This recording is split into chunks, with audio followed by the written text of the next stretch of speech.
बाबा साहब अम्बेडकर की मूवमेंट को चलाने वाले लोग या जानने पहचाने वाले लोग देश भर में मैं उनसे मिला, उनसे सीखने की कोशिश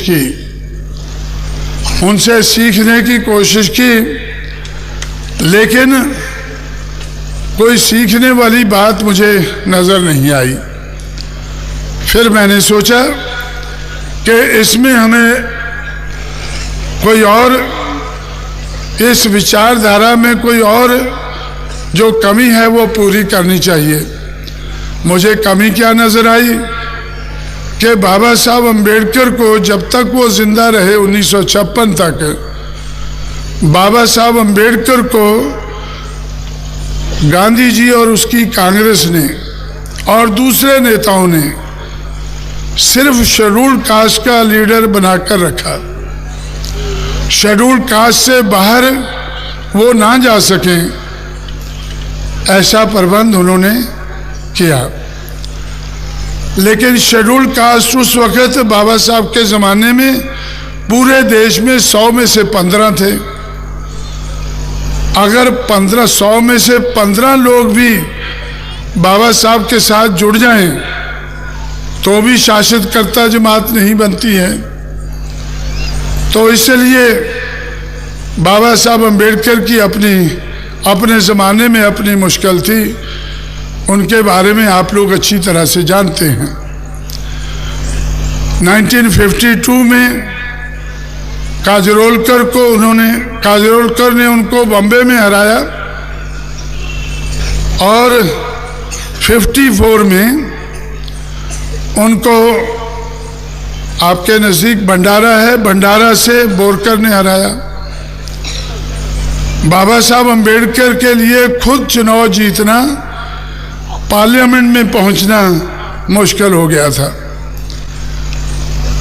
लेकिन 1946 में बाबा साहब अम्बेडकर ने सोचा कि मुझे कॉन्स्टिट्यूएंट असेंबली में जहां संविधान बनेगा वहां पहुंचना ज़रूरी है, लेकिन महाराष्ट्र के लोग तो उनको नहीं पहुंचा सकेंगे, देश में और जगह भी नहीं पहुंचा सकेंगे। इसलिए बाबा साहब अम्बेडकर को बंगाल जाना पड़ा। बंगाल में चंडाल रहते हैं, जैसे उस वक़्त महाराष्ट्र में माहर, चमार और मांग रहते थे, तो उधर चंडाल लोग रहते हैं। चंडालों की मूवमेंट बाबा साहब की मूवमेंट से पहले शुरू हुई थी।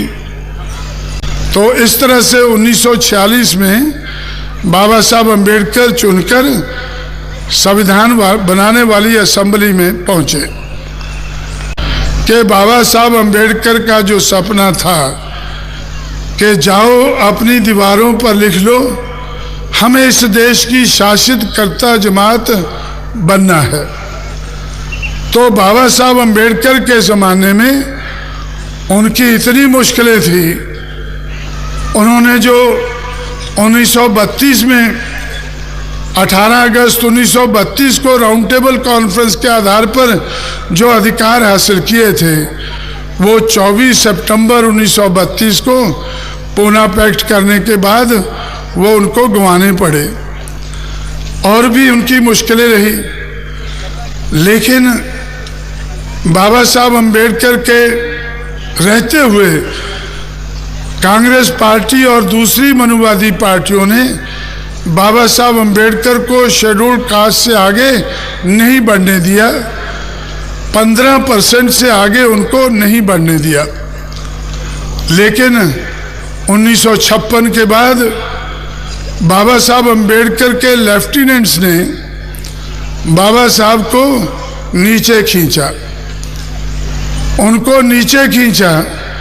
जो बाबा साहब अम्बेडकर की मूवमेंट 15% में थी, उसको 1% तक ले आए, क्योंकि उनकी मूवमेंट को मारों तक सीमित रखा, जिनकी पॉपुलेशन शेड्यूल्ड कास्ट के में भी 6% है। तो देश की पॉपुलेशन का 1 हो गया।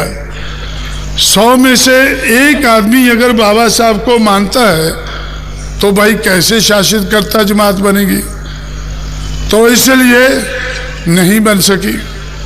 मैंने इन सारी चीज़ों से सबक सीखकर सोचा कि भाई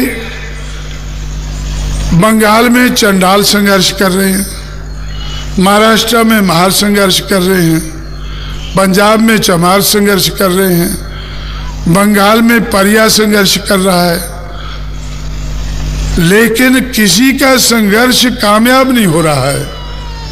क्यों नहीं हो रहा है? क्योंकि ये लोगों को जाति के आधार पर तोड़ा गया है। तो मैंने सोचा कि जाति का आधार बनाकर शूद्र और अति शूद्र समाज को 6000 टुकड़ों में तोड़ा गया है।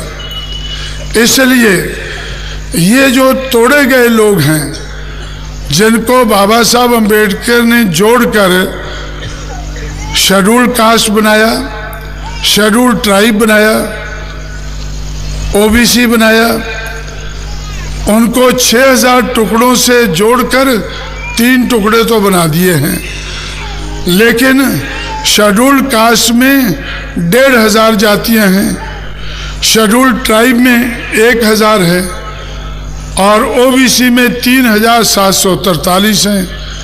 ये सारी मिलकर 6000 जातियां होती हैं। ये जो मुश्किल है,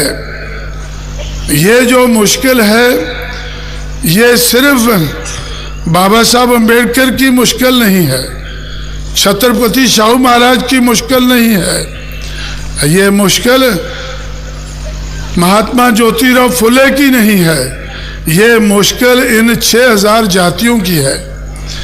इसलिए इस मुश्किल का हल यही है कि जाति का आधार बनाकर इनमें भेदभाव पैदा किया गया है, ऊंच नीच की भावना पैदा की गई है।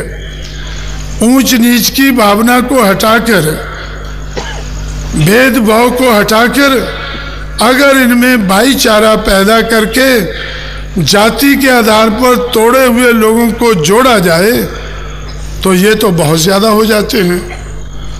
तो मैंने 6000 जातियों की आबादी को इकट्ठा किया तो मुझे ऐसा लगा कि इस देश की आबादी का, पॉपुलेशन का ये 85% हो जाते हैं, ये 85% हो जाते हैं। और अगर 85% हो जाएं तो फिर तो ये देश के शासक बन सकते हैं। जो बाबा साहब कहते थे कि हमें इस देश की शासित कर्ता जमात बनना है, किन लोगों को बनना है? जिनको ब्राह्मणवाद ने, मनुवाद ने गिराया है, अपमानित किया है, पछाड़ा है। इसलिए मैंने फैसला किया कि वो सारे लोग, चाहे वो बंगाल के चंडाल हैं, चाहे पंजाब, उत्तर प्रदेश, मध्य प्रदेश के चमार हैं, बिहार के चमार हैं, चाहे वो महाराष्ट्र के माहर हैं, चाहे वो तमिलनाडु के परिया है या माला माडिगा है, कर्नाटक और आंध्र के, इन सारे लोगों को जोड़ा जाए तो फिर ये लोग बहुजन बन जाते हैं। जब बहुजन बनते हैं तो शासक बन सकते हैं।